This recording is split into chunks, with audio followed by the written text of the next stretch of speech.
Hay una de las tragedias más grandes que puede vivir un ser humano, y no es perder dinero, ni perder salud, ni siquiera perder oportunidades. Incluso peor que perder la vida es perder la presencia de Dios, es perder la salvación y no darse cuenta de eso. Porque lo más peligroso no es cuando alguien se aleja de Dios de golpe. En la mayoría de los casos, la persona sabe que tomó la decisión y tarde o temprano se da cuenta de su separación de Dios y vuelve en sí para tomar una decisión final. Lo más peligroso es cuando alguien se acostumbra lentamente a vivir lejos de Dios, creyendo que sigue teniendo a Dios en su vida. Sigues con las prácticas religiosas, sigues yendo a la iglesia, predica, canta, pero Dios no lo acompaña. Y le ha pasado a innumerables personas. Seguir haciendo lo de siempre en la iglesia, pero por dentro la llama está casi extinta. La lámpara puede seguir alumbrando por fuera, pero por dentro ya no queda casi aceite. Y eso pasa sin que uno se dé cuenta de la condición. ¿O acaso no dice la Biblia que muchos matarán cristianos creyendo que le hacen un favor a Dios? Ese es el límite de alejarse de Dios sin darse cuenta. Es decir, pienso que hago un bien cuando en realidad estoy haciendo un mal, un pecado. Pienso que estoy sirviendo a Dios cuando en realidad estoy sirviendo al enemigo. Y muchas veces eso pasa sin que la propia persona perciba el mal en el que está metido. El corazón se va enfriando lentamente, la conciencia se va acostumbrando a ese estado y la voz de Dios ya no nos incomoda como antes. Alguien me decía esta semana: yo estoy asistiendo a las reuniones de la iglesia como siempre, nunca falto, pero ya no siento que el mensaje sea para mí. No me conmueve, me decía. No siento que Dios me esté hablando, ya no es como antes. Y esas pueden ser señales que no hay que ignorar, porque un día la persona sigue con esa apariencia de fe, pero ya no tiene comunión viva con Cristo.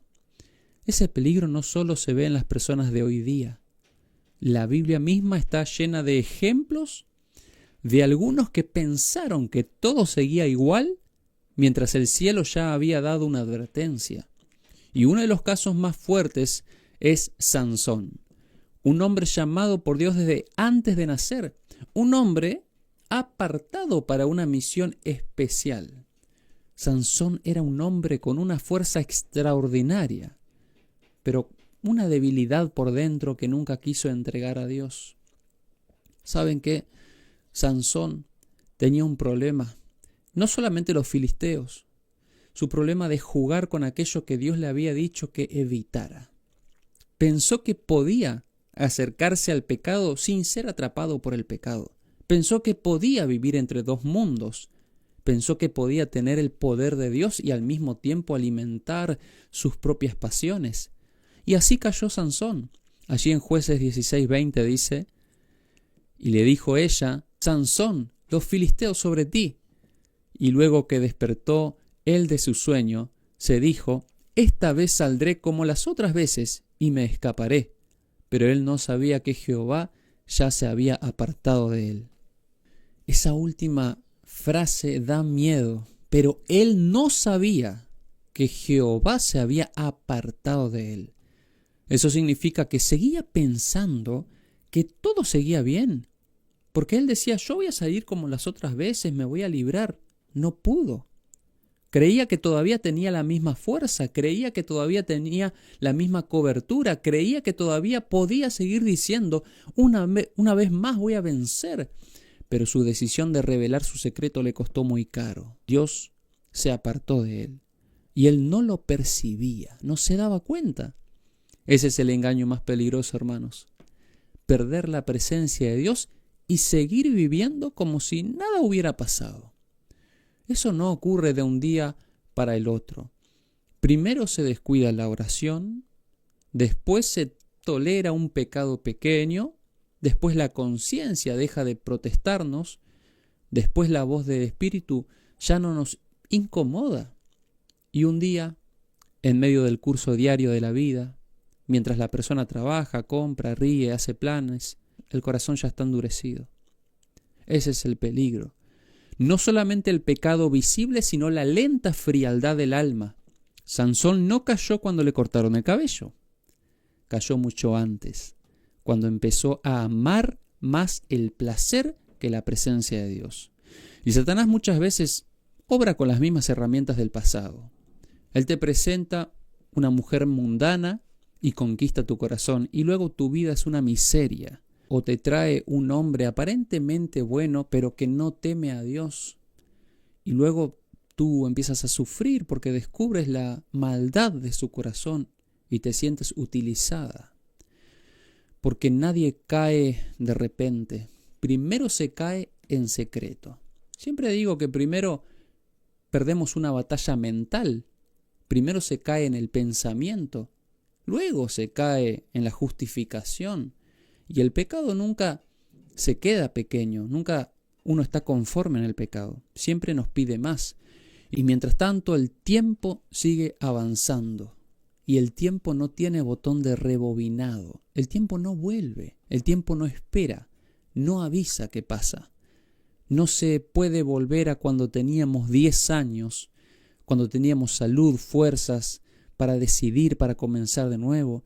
El tiempo no perdona, la vida no es un ensayo, solo hay una oportunidad. Cada amanecer es una nueva oportunidad, pero también es una página menos en nuestra vida. Cada cumpleaños no es solamente un año más, también es un año menos de nuestra vida. Tarde o temprano nos damos cuenta que estamos más cerca de la tumba que de la cuna, que tenemos más pasado que futuro, que la vida se termina, porque somos pasajeros, no somos residentes en este mundo, estamos de paso, no de permanencia en esta vida de pecado. Y vivir como si esta tierra fuera eterna es uno de los engaños más grandes del corazón humano. La gente hace planes de aquí a 20 años, pero no sabe si va a llegar al viernes. Compra como si fuera que nunca va a morir. Discute como si fuera que tiene siglos por delante. Todo lo que tiene ni siquiera sabe a quién le va a quedar, porque le quedará a gente extraña. Y muchos postergan la entrega a Dios como si tuvieran el mañana firmado. Pero nadie tiene el mañana comprado.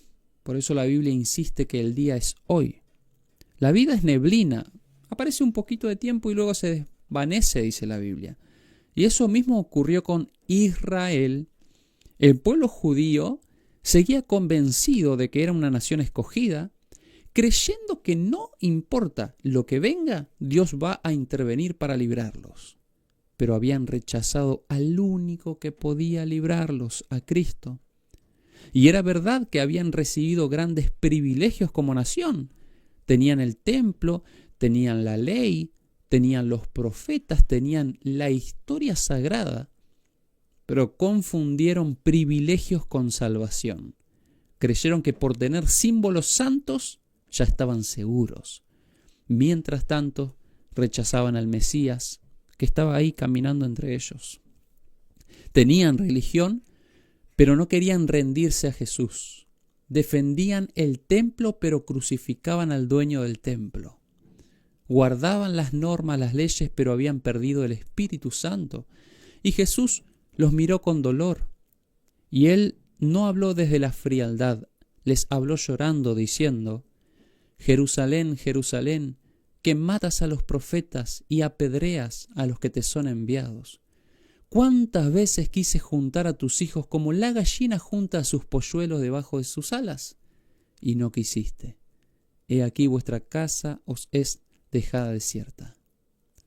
Esto pasó con la casa de Dios en su momento, quedó desierta, porque es verdad que Dios se va de donde no es bienvenido. Jesús no dijo eso con una bronca humana, lo dijo con lágrimas, porque Dios no disfruta de la ruina de nadie. Él llama, espera, corrige, insiste, vuelve a llamarnos. Pero llega un momento donde la misericordia rechazada trae consecuencias en las personas. Vuestra casa os es dejada desierta. Qué frase tan fuerte, ¿verdad? No estaba hablando de paredes, estaba hablando de su presencia en Israel. Ellos seguían con sacrificios Luego de la muerte de Jesús, seguían con ceremonias, seguían con fiestas religiosas, pero la gloria ya se había retirado de la nación. Y en el año 70, Jerusalén fue destruida por completo. El templo fue derribado, las piedras cayeron como Cristo había anunciado que caerían. La ciudad ardió en llamas y muchos todavía pensaban que eso jamás iba a ocurrir.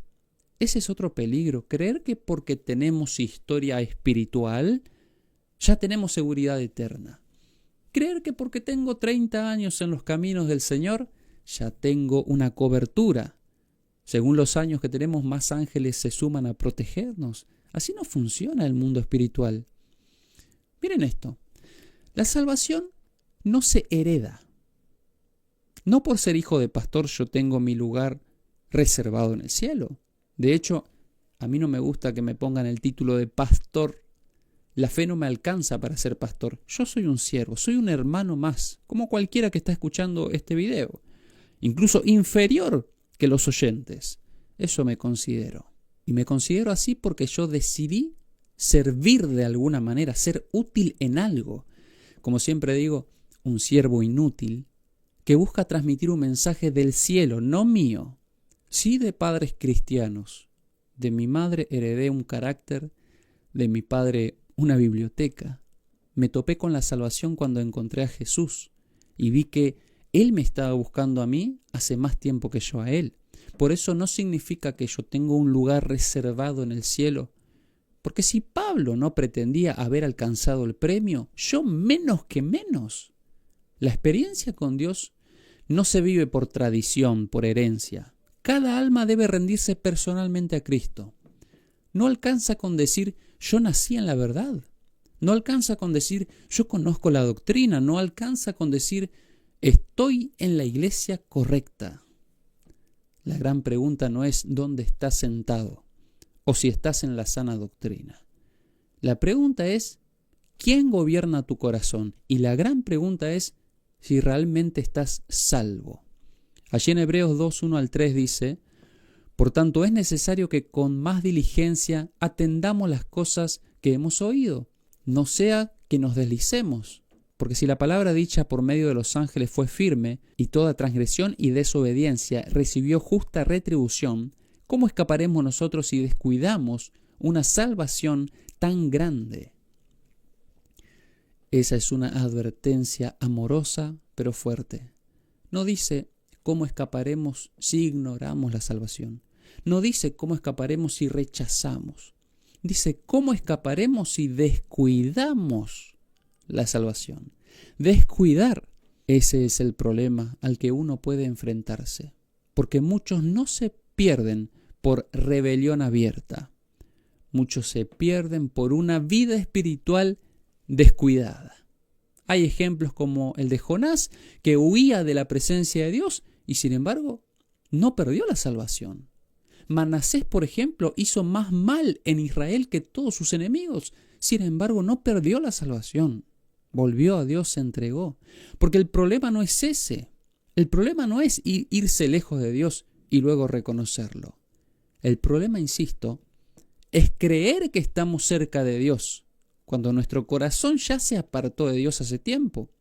Ese es el descuido que Dios nos llama a prestar atención en este día. Descuidar la oración es el problema, descuidar la palabra de Dios, descuidar la reverencia, descuidar la obediencia en lo pequeño, descuidar la voz suave del Espíritu Santo. Y un día descubrir que ya no sentimos a Dios, no porque Dios dejó de hablar, sino porque el alma aprendió a ignorarlo y la vida se acostumbra a lo externo, ignorando la situación interna. Puede ser que nunca dejaste el banco de la iglesia, pero hace años que tu corazón no está en el templo.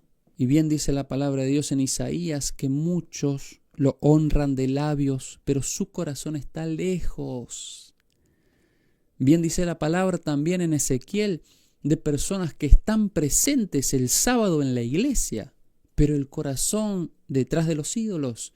Y eso pasa cuando el cristiano en su cama se recrea de sus errores, cuando va a la iglesia pero con motivos incorrectos, cuando lee la Biblia solo para calmar la conciencia, pero ya no hay unión con Cristo. La persona está como sobreviviendo con las prácticas, pero no está viva, porque eso ya no es vida.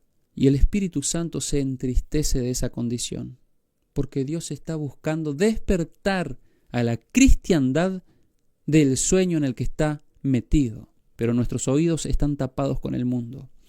Estar presente en el culto, pero ausente en espíritu. Eso es gravísimo, porque se puede tener nombre de vivo y estar espiritualmente muerto. El Señor lo dice en Apocalipsis 3. Tú tienes nombre de que vives, pero no es así, estás muerto. Jesús es la solución para el problema de la iglesia, y Él no se cansa de llamar mientras exista gracia. Por eso la Biblia habla también del cierre de la gracia. Y este tema incomoda porque toca lo eterno, pero sigue siendo verdad. Llega un momento en que cada caso queda decidido para siempre, y no porque Dios sea duro con nosotros, al contrario, porque el ser humano finalmente fija su elección final. La gracia no se cierra por un capricho del cielo, porque Dios dice, hasta acá llegaron.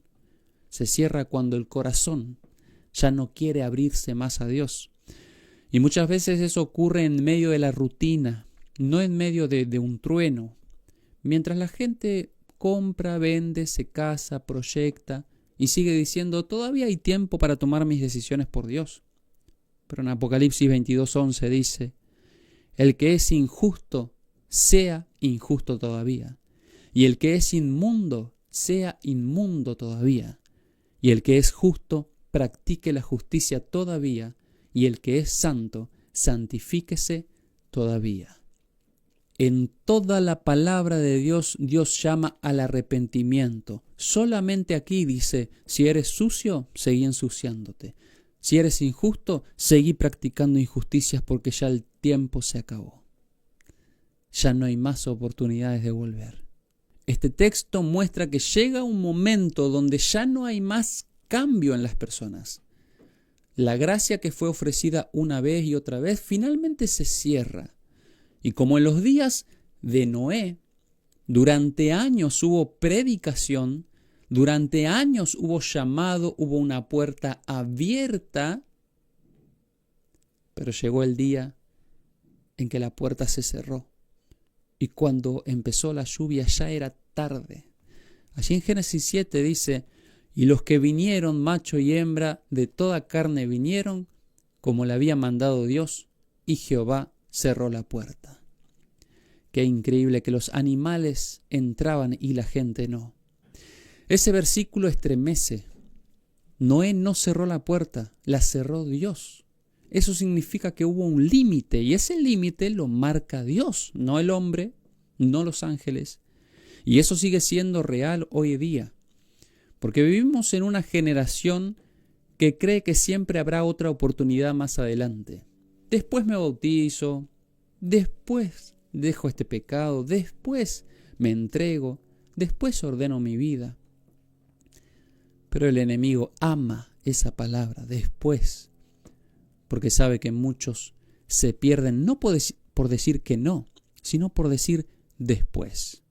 Jesús mismo decía, sígueme a las personas, y algunos decían, Señor, deja que primero voy y me despida de mi familia, deja que primero vaya y entierre a mi padre. Excusas para no seguir a Jesús en el momento. Pero gracias a Dios que este mensaje divino no termina en advertencia, porque si todo terminara allí, nos faltaría lo más hermoso, la esperanza. Y hay esperanza, hermanos. Y la historia de Sansón no terminó en derrota.